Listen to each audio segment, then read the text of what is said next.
الحمد لله وكفى والصلاة والسلام على النبي المصطفى وعلى آله وأصحابه مفاتيح الهدى ومصابيح الدجى أما بعد فأعوذ بالله من الشيطان الرجيم بسم الله الرحمن الرحيم قال الله تبارك وتعالى في كلامه المجيد ولو أن أهل القرى آمنوا واتقوا لفتحنا عليهم بركات من السماء والأرض ولكن كذبوا فأخذناهم بما كانوا يكسبون صدق الله العظيم وبلغنا رسوله النبي الأمي الكريم ونحن على ذلك لمن الشاهدين والشاكرين والحمد لله رب العالمين اللهم صل وسلم على سيدنا محمد في أول كلامنا اللهم صل وسلم على سيدنا محمد في أوسط كلامنا اللهم صل وسلم على سيدنا محمد في آخر کلامنا. انتہائی صد قابل احترام، قابل قدر، قابل عزت دوستو، بزرگوں، گزشتہ جمعے یہ بات عرض کی گئی تھی کہ آج مادی اسباب کی کثرت کے باوجود نئے نئے ذرائع ابلاغ کی ایجادات کے باوجود نئے نئے طریقہ علاج دریافت ہونے کے باوجود انسان سکون سے، امن سے، راحت سے محروم کیوں ہے؟ اس کی وجہ یہ ہے کہ آج ہماری زندگیوں میں، ہمارے مال میں، ہماری اولاد میں برکت نہیں رہی. برکت کسے کہتے ہیں؟ برکت کی کتنی صورتیں ہیں؟ اس کا تفصیلی بیان گزشتہ جمعے کو ہوا. چند اعمال ایسے ہیں اگر ان کو اختیار کیا جائے تو ہماری زندگی بھی پرسکون اور برکت والی بن سکتی ہے. اللہ تعالیٰ نے قرآن مجید میں اور نبی اکرم صلی اللہ علیہ وسلم نے احادیث مبارکہ میں بنیادی طور پر 15 اعمال ایسے ذکر فرمائے ہیں. اگر ان کو آج امت مسلمہ اختیار کر لے تو امت مسلمہ پرسکون زندگی گزارنے والی بن جائے، راحت، چین، آرام زندگیوں میں آ جائے، گویا دنیا کے اندر ہی وہ جنت کے مزے لوٹنے لگیں. اعمال برکت میں سے سب سے پہلا بنیادی عمل ہے تقوی اختیار کرنا، اور یہ تمام اعمال میں اصل ہے، بنیاد ہے اور جڑ ہے. اگر تقوی زندگیوں میں نہ ہو، دیگر اعمال اختیار کیے جائیں تو ان کا خاطر خواہ فائدہ حاصل نہیں ہوگا. قرآن کریم میں اللہ تعالیٰ نے تقوی اختیار کرنے پر جس انداز میں برکتیں نازل کرنے کا ذکر فرمایا ہے، کسی اور عمل پر ایسے ذکر نہیں فرمایا. سورۃ الاعراف میں اللہ فرماتے ہیں وَلَوْ أَنَّ أَهْلَ الْقُرَىٰ آمَنُوا وَاتَّقَوْا، اگر بستی والے ایمان لے آتے اور تقوی اختیار کرتے تو فرمایا لَفَتَحْنَا عَلَيْهِمْ بَرَكَاتٍ مِّنَ السَّمَاءِ، ہم ان پر آسمان سے والارض اور زمین سے برکات کھول دیتے. ایمان لاتے، تقوی اختیار کرتے. اللہ نے فرمایا ہم کیا کرتے؟ آسمان و زمین کی برکات کھول دیتے. یہ نہیں فرمایا لَأَنزَلْنَا عَلَيْهِمْ کہ آسمان و زمین کی برکات نازل کرتے، بلکہ فرمایا آسمان و زمین کی برکات کھول دیتے. اس میں دو چیزوں کی طرف اشارہ ہے. نمبر 1 برکات مسلسل نازل ہوتی، اور نمبر 2 اتنی وافر نازل ہوتی کہ آسمان کے دروازے چھوٹے پڑ جاتے، آسمان کے دروازے بھی کھول دیے جاتے تاکہ بستی والوں پر ہر وقت برکات نازل ہوتی رہے. تو قرآن کی اس آیت سے پتہ چل رہا ہے ہماری زندگیوں میں برکتیں آئیں گی تقوی اختیار کرنے پر. اس آیت کی تفسیر میں امام رازی رحمہ اللہ فرماتے ہیں آسمان کی برکتوں سے مراد ہے بارش کا نازل ہونا، موقع پر بر وقت بارش نازل ہوگی۔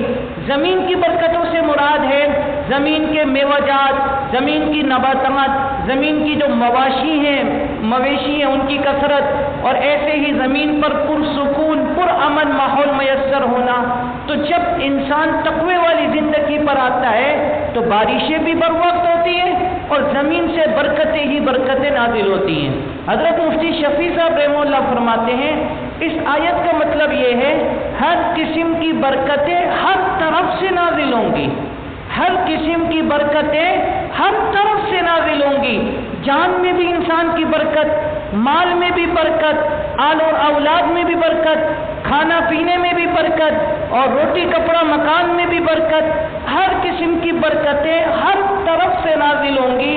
اللہ تعالیٰ اس آیت میں اس کی خوشخبری دے رہے ہیں۔ تو بہرحال اس آیت سے پتہ چلتا ہے کہ تقویٰ وہ بنیادی عمل ہے کہ اس سے برکتیں ایسے کھینچتی ہیں جیسے مقناطیس لوہے کو کھینچتا ہے۔ لوہا اگر اس کے قریب مقناطیس ہو، مقناطیس فوراً اسے اپنی طرف کھینچ لیتا ہے۔ تو تقویٰ ایسا عمل ہے کہ اگر یہ انسان کی زندگیوں میں ہو تو اس کی زندگی میں ہر چیز میں برکتیں ہی برکتیں ہیں۔ اب تقویٰ کسے کہتے ہیں؟ تقوی کی تعریف ہے وقایۃ النفس عن الشرک والذنوب والمواظبۃ علی الفرائض والواجبات، انسان کا اپنے آپ کو شرک سے، گناہوں سے بچانا، فرائض اور واجبات ہمیشہ پابندی سے ادا کرنا، یہ تقویٰ ہے۔ انسان شرک سے بچے، شرک کے قریب بھی نہ جائے۔ شرک ایسا گناہ ہے جو قابل معافی نہیں ہے۔ دیگر گناہوں سے انسان بچے اور جو اللہ نے فرائض واجبات ہم پر لازم کیے ہیں ان کو پابندی سے ادا کرے، یہ تقویٰ ہے۔ حضرت ابی بن کعب رضی اللہ عنہ نے یہی بات حضرت عمر رضی اللہ تعالیٰ عنہ کو بتائی تھی جب حضرت عمر رضی اللہ عنہ نے سوال کیا تھا کہ اے ابی تقویٰ کیا ہے؟ تو حضرت ابی رضی اللہ عنہ نے فرمایا امیر المومنین آپ کا گزر کبھی خاردار جھاڑی پر سے ہوا ہے؟ ایسی جھاڑیوں سے گزرے ہیں جہاں کانٹے ہی کانٹے ہوں؟ تو حضرت عمر رضی اللہ عنہ نے فرمایا ہاں ہوا ہے۔ حضرت ابی بن کعب رضی اللہ عنہ نے پوچھا کیسے گزرتے ہیں؟ فرمایا اپنے دامن کو سمیٹتا ہوا گزر جاتا ہوں، کہیں کوئی کانٹا میرے کپڑوں میں الجھ نہ جائے تاکہ مجھے تکلیف ہو۔ حضرت ابی رضی اللہ عنہ نے فرمایا امیر المومنین فذالک التقویٰ، یہی تو تقویٰ ہے۔ دنیا کے اندر آپ کا گزر مختلف گناہوں کے مواقع پر سے ہوگا، آپ کے سامنے گناہوں کے اسباب ہوں گے، اپنے آپ کو گناہوں سے بچاتا ہوا انسان گزار دے، اللہ تعالیٰ کے پاس اس حال میں پہنچ جائے کہ کبیرہ گناہ کا کوئی دھبا نہ ہو، اسی کو تقویٰ کہتے ہیں۔ تو بہرحال میرے بھائیوں دوستوں، تقویٰ اختیار کرنا زندگی کے اندر خیر اور برکات کا بنیادی سبب ہے۔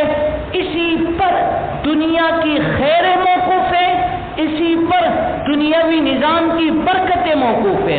اور یاد رکھیں تقویٰ گناہوں سے بچنے کا، فرائض واجبات کی پابندی کا نام ہے۔ لوگ سمجھتے ہیں کہ بڑے بڑے وظائف کرنا شاید یہ تقویٰ ہے، بڑی بڑی نفلی عبادت کرنا یہ تقویٰ ہے، انسان فرائض واجبات کی پابندی کرے نہ کرے، گناہوں سے بچے نہ بچے، نہیں، گناہوں سے بچنا اصل عبادت یہ ہے۔ رسول اللہ صلی اللہ علیہ وسلم نے ایک مرتبہ حضرت ابو ہریرہ رضی اللہ عنہ سے فرمایا اتق المحارم، ابو ہریرہ اللہ کی حرام کردہ چیزوں سے بچ جائے، تکن اعبد الناس، آپ لوگوں میں سب سے بڑے عبادت گزار بن جائیں گے۔ سب سے بڑی عبادت یہی ہے کہ انسان اپنے نفس کو دبوچے، انسان کے سامنے گناہوں کے مواقع ہوں، دل کر رہا ہو لیکن دل پر کلاڑی مارے، دل کو دبوچے، دل کو دبائے، اللہ کی نافرمانی نہ کرے، یہ تقویٰ ہے۔ گناہ تین قسم کے ہوتے ہیں۔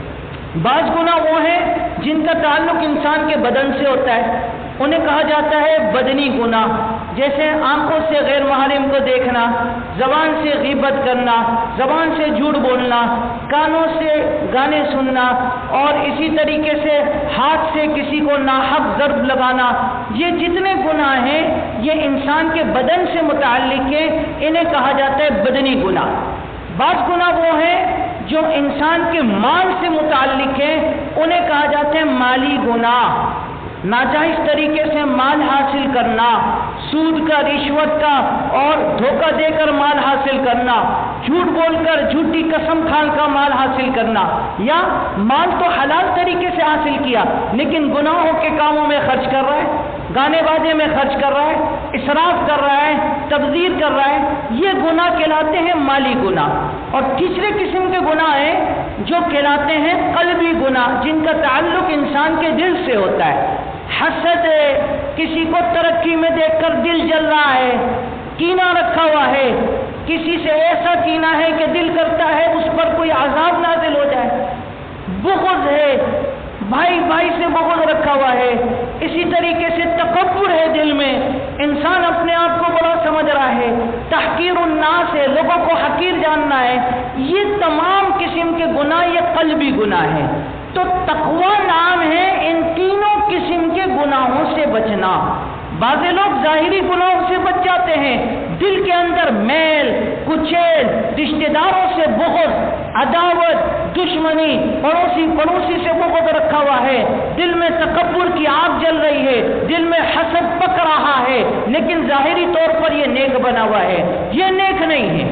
نیک وہ شخص ہے جو تینوں قسم کے گناہوں سے بچے، بدنی گناہ بھی، مالی گناہ بھی، قلبی گناہ بھی۔